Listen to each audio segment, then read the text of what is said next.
അപൂർവ സംഗമം, വേറിട്ട കൂട്ടായ്മ എന്നൊക്കെ പലപ്പോഴും നമ്മൾ കേട്ടിട്ടുണ്ടാകും. എന്നാൽ മലപ്പുറം ജില്ലയിലെ കൊണ്ടോട്ടിയിൽ അതുക്കുമേലെ ഒരു സംഗമം നടന്നു. ശരിക്കും അത്യപൂർവമായൊരു ഒത്തുകൂടൽ. കൊണ്ടോട്ടി നിയോജക മണ്ഡലത്തിലെ എഴുത്തുകാരുടെ സംഗമം. അവരെല്ലാം എഴുതിയ രചനകൾ കോർത്തിണക്കി TV ഇബ്രാഹിം MLA ഒരുക്കിയ അക്ഷരദക്ഷിണ എന്ന ഗ്രന്ഥത്തിന്റെ പ്രകാശന ചടങ്ങാണ് വേറിട്ടതായത്. കൊണ്ടോട്ടി മണ്ഡലത്തിലെ എഴുത്തുകാരെ കോർത്തിണക്കി ഒരു പുസ്തകം പുറത്തിറക്കി എന്നതാണ് പ്രധാന അപൂർവത. കൊണ്ടോട്ടിയിലെ 146 എഴുത്തുകാരുടെ സാഹിത്യ സംഗമമാണ് ആ ചരിത്ര പുസ്തകം. പേര് MLA book of the year Aksharadakshina. മഹാകവി മോയിൻകുട്ടി വൈദ്യർ മാപ്പിളകല അക്കാദമിയിൽ നടന്ന ചടങ്ങിൽ മന്ത്രി KM ഷാജി പുസ്തകം പ്രകാശനം ചെയ്തു. TP അഷ്റഫ് അലി MLA ഏറ്റുവാങ്ങി.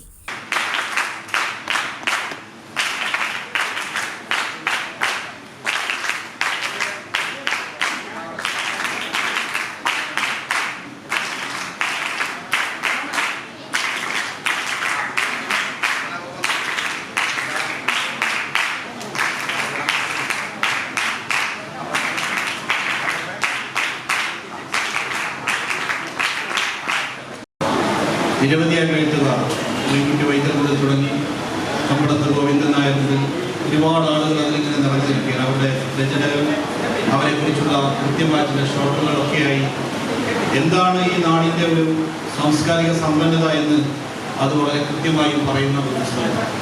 ഒരുപക്ഷെ കേരളത്തിലെ മറ്റൊരു MLA ഇതുവരെ നിർവഹിക്കാത്ത വലിയൊരിതൊക്കെ കല്യാണങ്ങൾക്ക് പോകലാണ്, റോഡ് നിർമ്മിക്കലാണ്, മറ്റുള്ള പരിപാടികളാണ്, ആളുകളോട് എപ്പോഴും ചിരിച്ചു നിൽക്കലാണ്. MLA ജനകീയമാകാൻ ഉള്ള ചില പാരാമീറ്റേഴ്സ് എന്നൊക്കെ ധരിക്കുന്നിടത്ത് ഇങ്ങനെയും MLA ചെയ്യാമെന്ന രീതിയിൽ വ്യത്യസ്തമായി സഞ്ചരിച്ച ഒരു കൃതിയാണിത്. ഇത് തീർച്ചയായും ഏറെ അടയാളപ്പെടുത്തേണ്ട ഒന്നാണ്, വായിക്കപ്പെടേണ്ട ഒന്നാണ്, ഇത് പ്രചരിപ്പിക്കപ്പെടേണ്ട ഒന്നാണ്. ആ രീതിയിൽ ഏറ്റവും മികച്ചൊരു ചരിത്രമാണ് ഇവിടെ ഉണ്ടായിട്ടുള്ളത്. ഒരു ഗ്രാമത്തിൻ്റെ അതിർത്തികളെ നമുക്ക് രേഖപ്പെടുത്താൻ ഒരു മാപ്പ് കൊണ്ട് സാധിക്കും. പക്ഷെ ആ ഗ്രാമത്തിലെ ആത്മാവിനെ, അവരുടെ ആ ഗ്രാമത്തിൻ്റെ സഹജീവനത്തെ രേഖപ്പെടുത്താൻ പുസ്തകങ്ങൾ കൊണ്ട് മാത്രമേ കഴിയൂ, എഴുത്തുകൾ കൊണ്ട് മാത്രമേ കഴിയൂ എന്നുള്ളതാണ് കൊണ്ടോട്ടിയിലെ ഈ എഴുത്തുകളുടെ പ്രത്യേകതയായിട്ട് എനിക്ക് തോന്നിയിട്ടുണ്ട്. ഈ വിസ്മൃതരും അതുപോലെ തന്നെ അവഗണിക്കപ്പെടുന്നവരുമൊക്കെ ആയ കുറേ ആളുകളാണ് സത്യത്തിൽ ഈ ഗ്രാമീണമായ എഴുത്തുകാരെന്ന് പറയുന്നത്, നാട്ടിൻ പുറത്തെ എഴുത്തുകാരെന്ന് പറയുന്നത്. അവരിങ്ങനെ വിസ്മൃതിയിലേക്ക് പോവുകയും അവരുടെ ഓർമ്മകൾ വിസ്മൃതിയിലേക്ക് പോവുകയും അവരുടെ എഴുതാനും പറയാനും ഒക്കെയുള്ള അവരുടെ കൃഷ്ണയിൽ അത്രമേൽ മനോഹരമായിട്ട് ലോകം പലപ്പോഴും ഏറ്റെടുക്കാനില്ല എന്നുള്ളതാണ്. പിന്നെ നമ്മൾ പറയാം ചരിത്രങ്ങൾ എഴുതുക എന്ന് പറയുമ്പോൾ ഇന്ത്യയുടെ ചരിത്രം എത്രമേൽ പ്രധാനപ്പെട്ടതാണോ, ലോകത്തിൻ്റെ ചരിത്രം എത്രമേൽ പ്രധാനപ്പെട്ടതാണോ അത്ര തന്നെ പ്രധാനപ്പെട്ടതാണ് കൊണ്ടോട്ടിയുടെ ചരിത്രവും. അത് രേഖപ്പെടുത്തപ്പെടുക തന്നെ വേണം. തോറ്റവരെ കുറിച്ച് വിസ്മൃതിയിലേക്ക് പറഞ്ഞു വിടുകയും ചെയ്യുന്നുണ്ട്. തോറ്റവരെ കുറിച്ച് പറയാൻ ഒരു ബദൽ സംസാരമാണ് നാട്ടിൻപുറങ്ങളിൽ നിന്നുണ്ടാകുന്നത്. കൊണ്ടോട്ടി ഉണ്ടാക്കുന്ന ചരിത്രവും അങ്ങനെ തന്നെയായിരിക്കും ഈ പുസ്തകം വഴി എന്നാണ് ഞാൻ വിചാരിക്കുന്നത്. നിങ്ങളുടെ നാട്ടിലെ പറയാതെ പോകുന്ന ചിലത്, എഴുതാതെ പോകുന്ന ചിലത്, സ്മൃതിയിലേക്ക് വരാത്ത ചിലത്, ആ ചിലത് നിങ്ങൾ ഓർമ്മപ്പെടുത്തുകയാണ്. ഞങ്ങളിവിടെ ഉണ്ട് എന്ന ആളനക്കം, ഒരു ചെറിയ ചലനം, ഒരു പ്രതികരണമാണ്. ഞാനിവിടെ ഉണ്ട്, ഞാനും എഴുതാറുണ്ട്. എഴുത്തുകളിൽ ജയത്തിൻ്റെ ഒക്കെ ഒരു പ്രശ്നമുണ്ട്. നിങ്ങൾ എല്ലാ ജയങ്ങളെടുത്ത് പരിശോധിച്ചാലും വളരെ നൈമിഷികമായ, എല്ലാം പ്രതിഭകൾ കൊണ്ട് മാത്രം ജയിക്കുന്നതല്ല. ഞാൻ ഒരു ജനപ്രതിനിധിയായി തെരഞ്ഞെടുക്കപ്പെടുന്നത് എൻ്റെ മികവ് കൊണ്ടല്ല, ചില കാരണങ്ങൾ കൂട്ടിവെച്ച് നോക്കുമ്പോൾ ജയിക്കാൻ എൻ്റെ സാധ്യത കൂടുന്നത് കൊണ്ടാണ്. തോറ്റുപോകുന്നവൻ എന്നെക്കാൾ മോശമായതുകൊണ്ടല്ല, ഈ സാധ്യത കണക്കുകൂട്ടലുകളുടെ ഇടയിൽ അയാൾ തോറ്റുപോകുന്നത് എണ്ണങ്ങളുടെ കാര്യങ്ങൾ കൊണ്ട് മാത്രമാണ്. അങ്ങനെയാണ് എഴുത്തുകാരുടെയും കാര്യം. എത്ര മനോഹരമായ ചെറിയ ചെറിയ കൃതികൾ താഴെത്തട്ടിൽ നിന്ന് വരാറുണ്ട്. എന്തുകൊണ്ടാണ് അവർ ശ്രദ്ധിക്കപ്പെടാതെ പോകുന്നത് എന്ന് നിങ്ങൾ ആലോചിച്ച് നോക്കിയിട്ടുണ്ട്?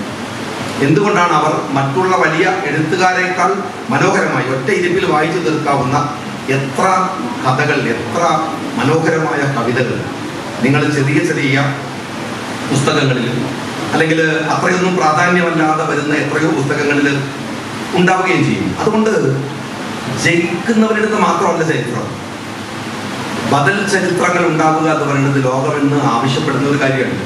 ബദൽ ചരിത്രങ്ങൾ ഉണ്ടാവുക എന്ന് പറയുന്നത് സാധാരണ മനുഷ്യരുടെ ഓർമ്മകളിലാണ് ചരിത്രമുള്ളത്, എഴുതപ്പെടുന്നിടത്തല്ല എന്ന് പറയാം.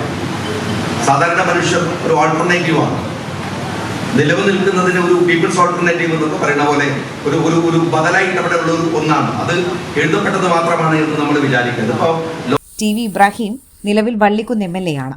അദ്ദേഹം കൊണ്ടോട്ടിയിലായിരുന്നപ്പോൾ തുടങ്ങിവെച്ചതാണ് മണ്ഡലത്തിലെ എഴുത്തുകാരുടെ ഗ്രന്ഥമെന്ന ആശയം. അത് പൂർത്തിയാക്കി പുറത്തിറങ്ങുന്ന ചടങ്ങിലേക്ക് ആ എഴുത്തുകാരെല്ലാം എത്തുകയും ചെയ്തു. സ്പർശിച്ചുകൊണ്ട് മുന്നോട്ട് പോകണം എന്നുള്ളൊരു കാഴ്ചപ്പാടോടുകൂടി വിവിധങ്ങളായ പദ്ധതികൾ നടപ്പിലാക്കിയിരുന്നു ഈ മണ്ഡലത്തിൽ. ആ കൂട്ടത്തിലുള്ള ഏറ്റവും പ്രധാനപ്പെട്ട പദ്ധതിയായിരുന്നു അക്ഷരദക്ഷിണ എന്ന് പറയുന്നത്. അക്ഷരശ്രീ സമഗ്ര വിദ്യാഭ്യാസ പദ്ധതി എന്ന് പറയുന്ന വിദ്യാഭ്യാസ പദ്ധതിയായിരുന്നു. അക്ഷരദക്ഷിണ എന്ന് പറയുന്നത് എഴുത്തിൻ്റെയും സാംസ്കാരിക ലോകത്തിൻ്റെയും സാഹിത്യ മേഖലയിലും ഒക്കെയുള്ള പ്രവർത്തനങ്ങളായിരുന്നു. അതിൻ്റെ മേഖലയിൽ പ്രവർത്തിച്ച 2-3 കാര്യങ്ങൾ, ഏറ്റവും പ്രധാനപ്പെട്ട കാര്യങ്ങൾ ഇവിടെ പ്രിയങ്കരനായ സുരേഷ് മാസ്റ്റർ, അതിൻ്റെയൊക്കെ നേതൃത്വം വഹിച്ചതിൻ്റെ പ്രധാനപ്പെട്ട വ്യക്തിയാണ് സുരേഷ് മാസ്റ്റർ. അദ്ദേഹത്തിൻ്റെ ടീം എന്ന് തന്നെ പറയാം, ഒരാൾ മാത്രം പറയുന്നില്ല, അവരൊക്കെ ഒരുപാട് കഠിനാധ്വാനം ചെയ്യും. ആ ടീമിൻ്റെ പ്രവർത്തനം മുന്നോട്ട് പോയപ്പോൾ ഇതുപോലെയുള്ള ഒരുപാട് ആശയങ്ങൾ അവർ മുന്നോട്ട് പോയി. ആ ആശയങ്ങൾ MLA എന്ന നിലയ്ക്ക് നടപ്പിലാക്കുക മാത്രമാണ് ഞാൻ ചെയ്തിട്ടുള്ളത്. അതിനുവേണ്ടിയുള്ള സൗകര്യങ്ങളൊക്കെ മാത്രമാണ് ചെയ്തത്. 2-3 പ്രാവശ്യം കൊണ്ടോട്ടി മണ്ഡലത്തിലൂടെ എഴുത്തുകാരുടെ ഒരു സംഗമം ഇവിടെ നടത്തിയിരുന്നു. ഇതേ കോളം വെച്ച് തന്നെ നടത്തിയിരുന്നു. C. രാധാകൃഷ്ണൻ അടക്കമുള്ള ആളുകൾ ആദരിക്കപ്പെട്ടിരുന്നു. E.T. മുഹമ്മദ് ബഷീർ സാഹിബ് അടക്കമുള്ള ആളുകൾ അതിൽ സംബന്ധിച്ചിരുന്നു. അതോടൊപ്പം തന്നെ പിന്നീട് ഈ സന്തോഷ് കുമാറിൻ്റെ പുസ്തകങ്ങളടക്കം ആദരിക്കുകയും അദ്ദേഹത്തിന് അവാർഡ് കൊടുക്കുകയൊക്കെ ചെയ്തിരുന്നു. അതിൻ്റെ ഭാഗമായി കൊണ്ടോട്ടി മണ്ഡലത്തിലുള്ള എഴുത്തുകാരാരൊക്കെയാണ്? ഒരു ചെറിയ എഴുത്തുകാർ, മുതിർന്ന എഴുത്തുകാർ, കേരളത്തിൽ അറിയപ്പെടുന്ന എഴുത്തുകാർ. കാരണം മഹാകവി മൊയ്ൻകുട്ടി വൈദ്യരുടെ ഒരു നാടാണ് കൊണ്ടോട്ടി എന്ന് പറയുന്നത്. അപ്പം അങ്ങനെയുള്ള നാട്ടിൽ എല്ലാ രംഗത്തും, സാഹിത്യ രംഗത്ത്, സാംസ്കാരിക നോവലുകൾ, അതുപോലെ തന്നെ കഥകൾ, പിന്നെ കവിതകൾ, പിന്നെ എല്ലാം വലിയ കവിതകളെല്ലാം എഴുതിയിട്ടുള്ള എല്ലാവരെയും ആദരിക്കുക എന്നുള്ള നിലയ്ക്ക് ഒരു ചെറിയ കുറിപ്പ് തന്നെയെങ്കിലും അവരുടെ കുറിപ്പ് ഈ പുസ്തകത്തിൽ കൊണ്ടുവരിക, ഒരു പേജ് തന്നെ എഴുതിയിട്ടുള്ള എല്ലാ എഴുത്തുകാരെയും പരിചയപ്പെടുത്തുക എന്നുള്ള ശ്രമകരമായ ജോലിയാണ് ഈ ടീം നിർവഹിച്ചിട്ടുള്ളത്. അങ്ങനെ പരമാവധി പിന്നെ നമ്മുടെ രാഷ്ട്രീയ നെറ്റ്വർക്കൊക്കെ ഉപയോഗിച്ചുകൊണ്ട് എല്ലാ എഴുത്തുകാരെയും കണ്ടുപിടിക്കുകയും എല്ലാവരുടെയും ഒരു ആർട്ടിക്കിൾ തന്നെയെങ്കിലും ഇവിടെ കൊണ്ടുവരുവാനും എല്ലാ ആളുകളെയും അവരുടെ പ്രൊഫൈൽ പരിചയപ്പെടുത്തുവാനുമാണ് ശ്രമിച്ചിട്ടുള്ളത്. ഏതെങ്കിലും ആൾ വിട്ടുപോയിട്ടുണ്ടോ എന്ന് എനിക്കറിഞ്ഞുകൂടാ. അതിൽ കക്ഷി രാഷ്ട്രീയമില്ല. ഈ മണ്ഡലത്തിലെ പ്രത്യേകിച്ച് CPM-ൻ്റെ ഒക്കെ രംഗത്ത് പ്രവർത്തിക്കുന്ന പ്രമുഖരായ നേതാക്കന്മാരടക്കം എഴുത്തുകാരായ ആളുകളുണ്ട്. അവരുടെയൊക്കെ കൃതികൾ ഇതിൻ്റെ അകത്ത് ഞാൻ പേര് പറയുന്നില്ല, പിന്നെ അവരെല്ലാം ഇവിടെ ഉണ്ട്. അവരൊക്കെ ഉൾക്കൊള്ളിച്ചുകൊണ്ട് ഈ പുസ്തകമാണ് ഇവിടെ തയ്യാറാക്കിയിട്ടുള്ളത്. TV ഇബ്രാഹിം MLA അധ്യക്ഷത വഹിച്ചു. കൊണ്ടോട്ടി നഗരസഭാ chairman UK Muhammad Isha, block panchayat president PKC Abdurahman, Suresh Neerad, Salam Tharamal, PV Haseeb Rahman തുടങ്ങിയവർ പ്രസംഗിച്ചു. പ്രകാശനത്തിന് മുന്നോടിയായി എഴുത്തോരം ചർച്ചയും നടന്നു. News desk air 1.